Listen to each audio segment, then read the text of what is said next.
welcome to Lahdan here. This is a really sad, tragic day, and it's an amazing. This is still happening right now. It's almost happening at the same time when you have, as you can see here, New York, where a white woman is called on the police for a black man because she thought he is threatening her, and that video was taken for this Amy Cooper, I think that's her name, and incidentally, the person that she called the police on, his name also ended was Cooper. There is no relation, but the idea is, calling on a black man, calling on police for a black man. Please don't come close to me. Sir, I'm asking you to stop recording me. Please don't come close to me. Please take your phone off. Please don't come close to And me. I'm taking pictures calling the cops. Please call the cops. Please call the cops. I'm going to tell them there's an African American man threatening my life. Please tell them whatever you like. An African American man threatening my life, and it seems like she think the policemen are just white militia that they're gonna come and take in her side, and this is really the problem and the issue in this country, that policeman is becoming an institution, racist institution to oppress black men. She's actually abusing the dog right here, and it's an amazing that that person. I don't see any threat on her life, and actually she's abusing the dog here. Thank you. We'll have a guest today. Hello. Here we go. How are you? I'm good. How are you? Very good, very good. Thanks so much for giving us the time. I know you've been busy and you are, set up a protest at 5 o'clock. Am I correct? Well, I'm doing meditation. Okay. Protest meditation at 5 o'clock. Okay. We all heard about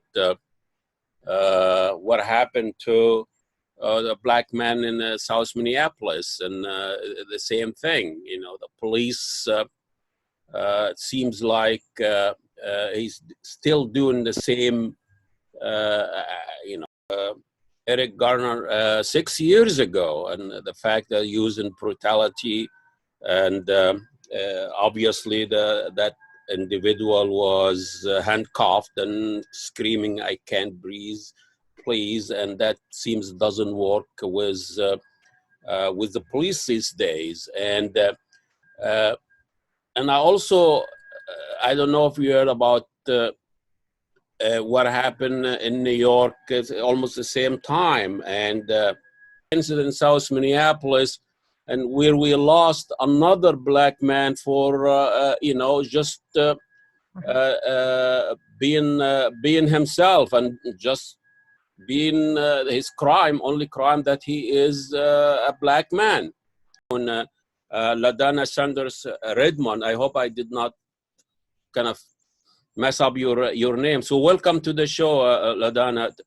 Tell us a little bit about, you are involved in community and diversity activity. Tell us a little bit about you first. Mm-hmm.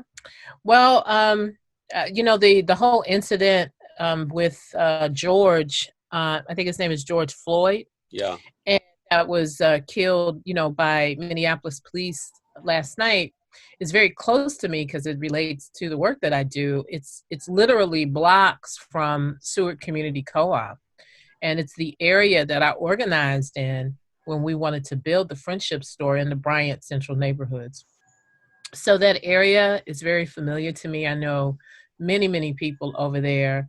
I was heartbroken, this morning to hear that this had happened yet again, another, police-driven homicide. And then I was, also stunned to learn that it was in the Bryant Central neighborhood, and so many of my friends and colleagues live in that area. So my heart goes out to all of them. And that is really what my work has always been. I work at the intersection of food and justice.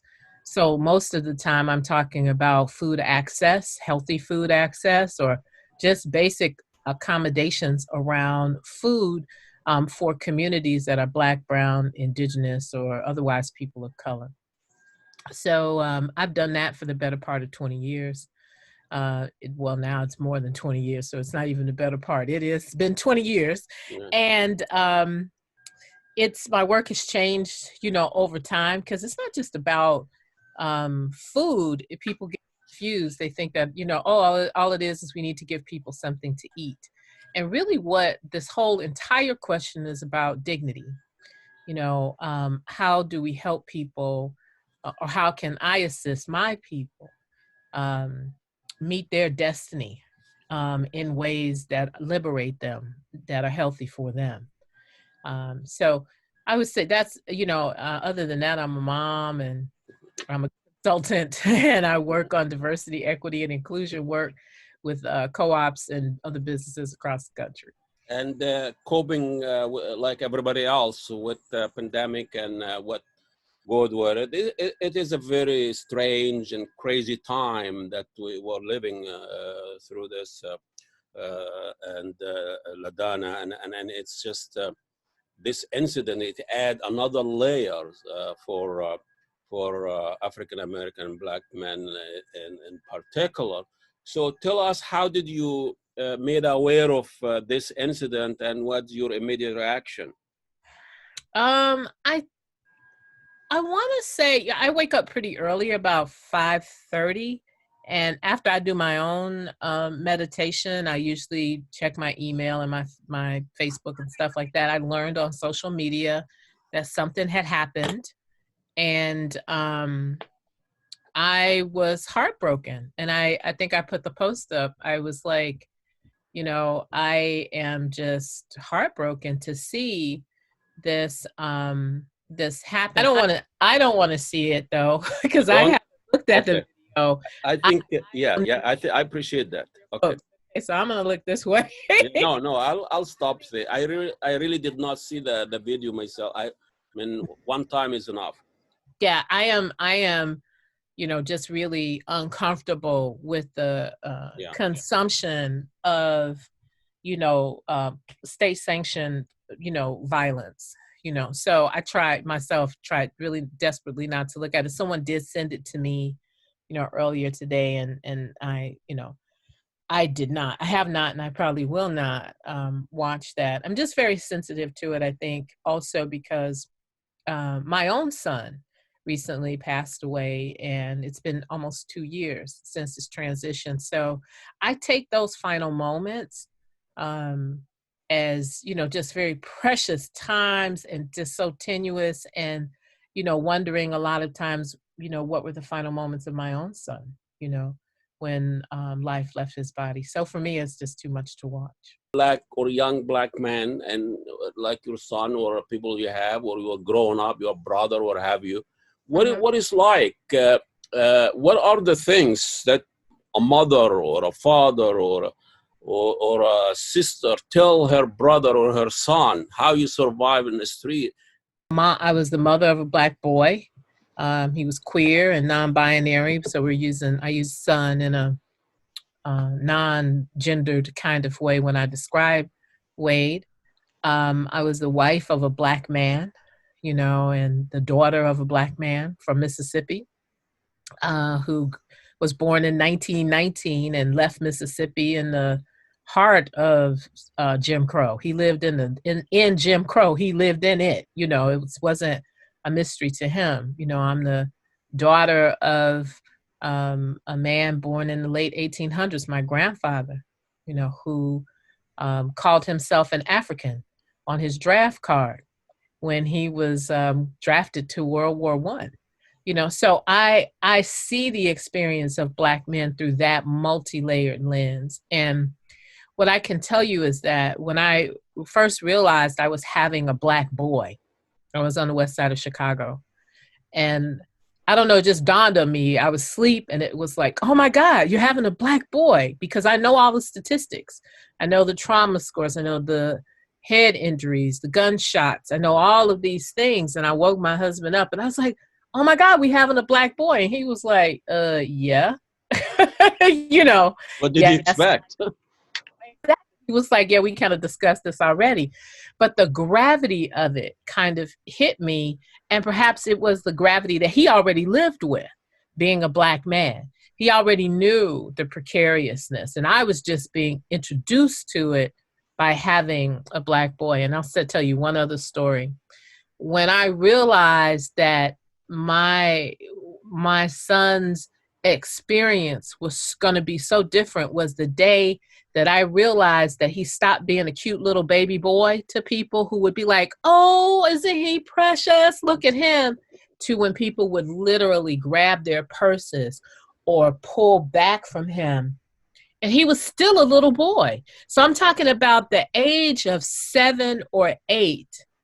So what must it be like to be, fawned over 1 second and then to be feared the next and not know what the transition was? So I've gone all over the world. I was in Cuba and I see that same look in the eyes of Cuban men.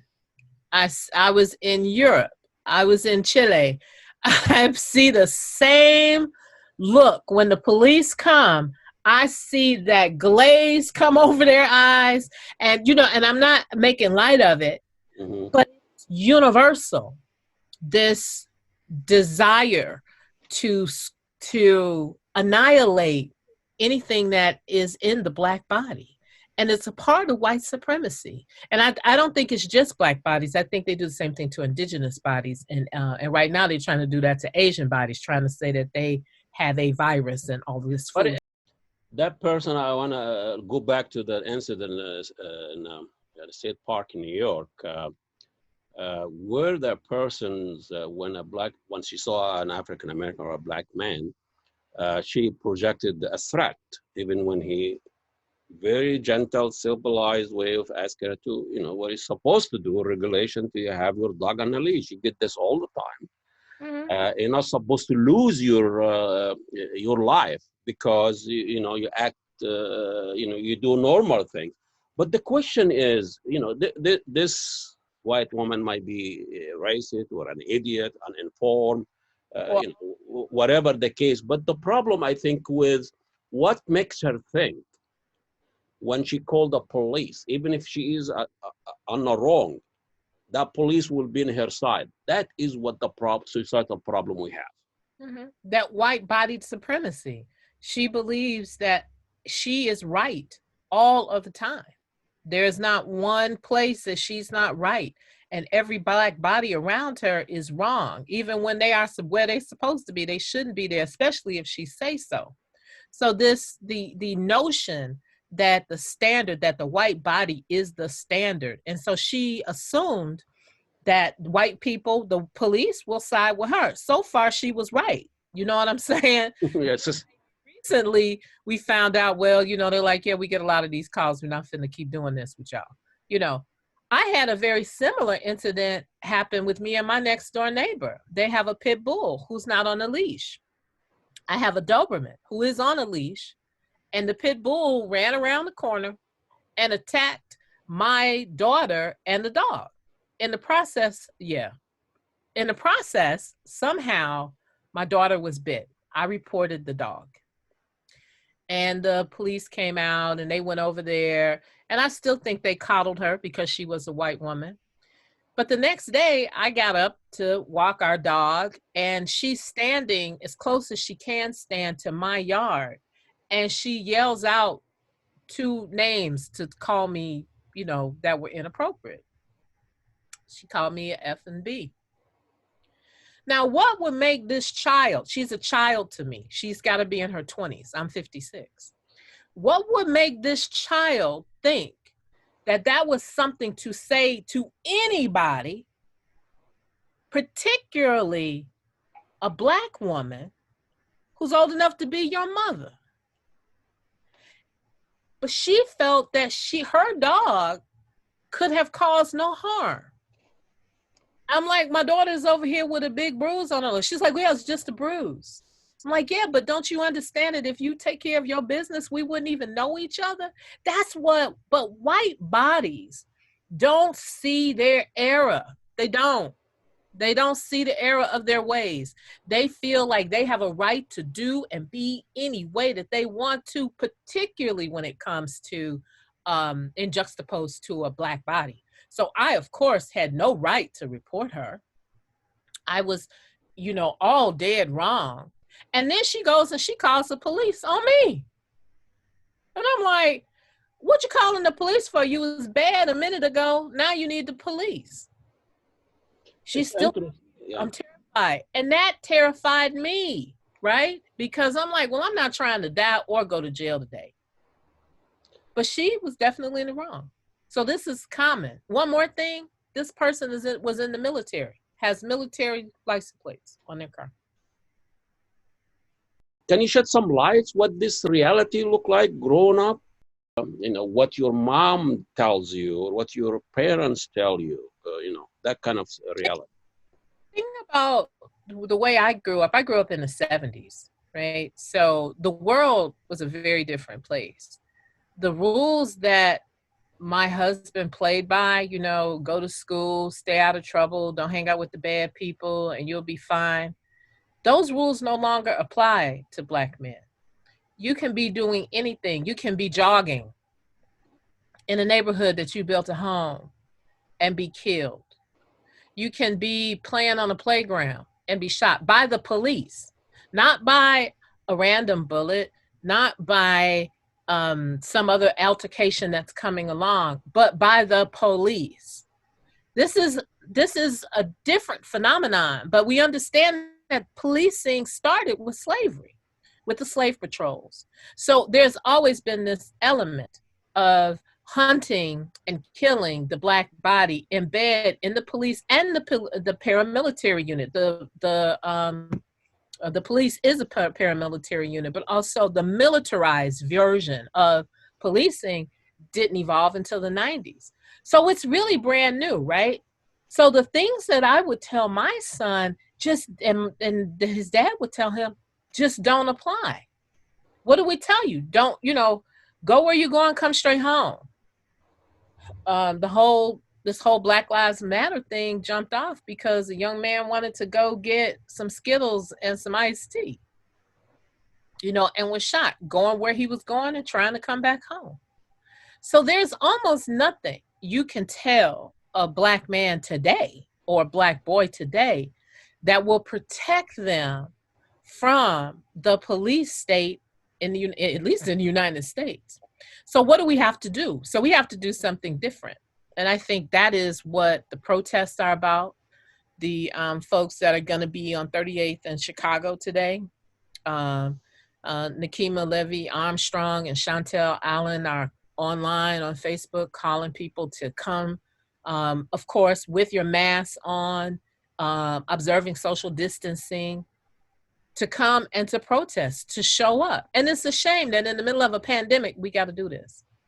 But that's what has to happen now. We have to really start to just get serious about our liberation, because there's nothing that you can prepare somebody to take a bullet. It's nothing. It's almost like saying you should just prepare to die. And that's what we're telling black boys if we don't get out here. And I still say black people, because black women get killed, and it kills us to watch our children die. It kills us to watch our husbands die.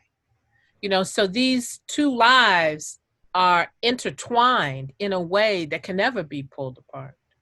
So I can't speak for black men, that I can't do, but I can tell you that there's nothing that I could say to my son or even his friends who still are around me to protect them from a police officer when they come. And you try to put your hands where they could see them if you're driving. Don't run. Don't move. They say stop, don't move. All of these things, but none of it is a guarantee. How about the the reaction from the governor, he said Mr. Floyd should be alive. He should not be dead because of being black. If it was white, he would be alive now. The mayor also was very strong in his reactions, watching just 5 minutes or 10 minutes of Mhm. somebody struggling. Uh, are you satisfied or comfortable about our leader's reaction to this horrible incident? Well, how can I say it? I think Mayor Fry's reaction was fine. I just hope that the actions have to be backed up with policy and practices. See, that's the training element. Training police officers isn't enough. It's simply not enough. You have to change the culture of policing. And I don't even know that that's possible. So that's a whole nother conversation. Yeah. But something has to change in the way that they are trained and the way that the policies are upheld in order for this to stop happening. And so I appreciate him stepping forward and saying, this shouldn't have happened. Andrea Jenkins released a very strong statement today too. This is her area where she's a council person, and she said, no, this should not have happened. This is a trust. This is ridiculous. This is terrible. Haven't seen many other announcements like that. But that's that's the only thing you can say right now. You can't say he deserved to die. Did he? How do we know? We don't even know. We don't know what happened, but we do know that if he was in police custody, he should have been taken care of, and he should be down at the county waiting to get bond or being released or whatever the case may be. But he did not have to die on in the middle of the street. Terrible.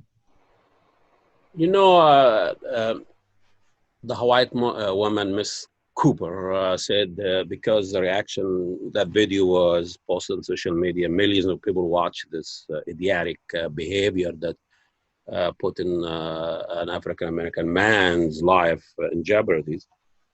She said her life is ruined. That is the lesson she got out of this. Mm-hmm. Yeah. But Mr. Floyd, he didn't even have a chance to live a life that be ruined.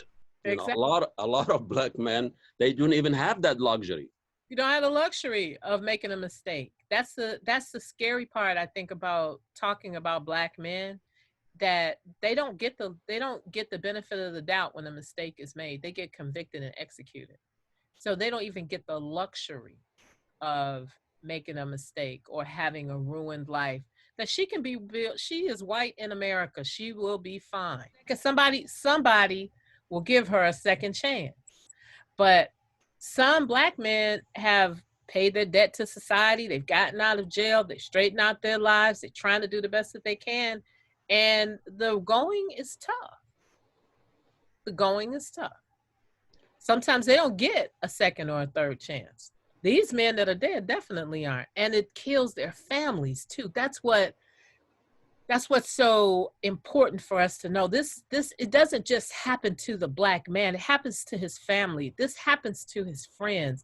And it will impact the bodies and minds of his family and friends and the community for years and years to come. That will always be the spot where George Floyd met his demise at the hands of the Minneapolis Police Department. The death of another black man, George Floyd, happened on the Memorial Day, where everybody has their flags and kind of looking down the people who gave their life in the Civil War and other wars. But I don't know what we're celebrating yesterday, to be honest. Yeah, I had to celebrate my ancestors. That's what I do on Memorial Day. I have done a lot of research on my family and the families of my grandfather, his uncles, and his father's brothers were all fought in the Civil War as young men, 15, 16 years old, pretending to be 18 and 19 in the war and fighting, for their liberation and their freedom. And so for me, that's what Memorial Day was about. It's about those people who went to war so that I could be free, so I could at least be here as free as I'm freer than they were. Don't sometimes feel free enough to me, but I'm sure they felt the same.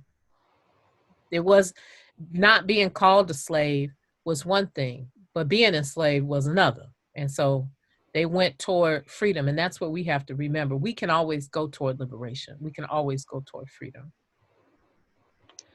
Dana Redman, she is,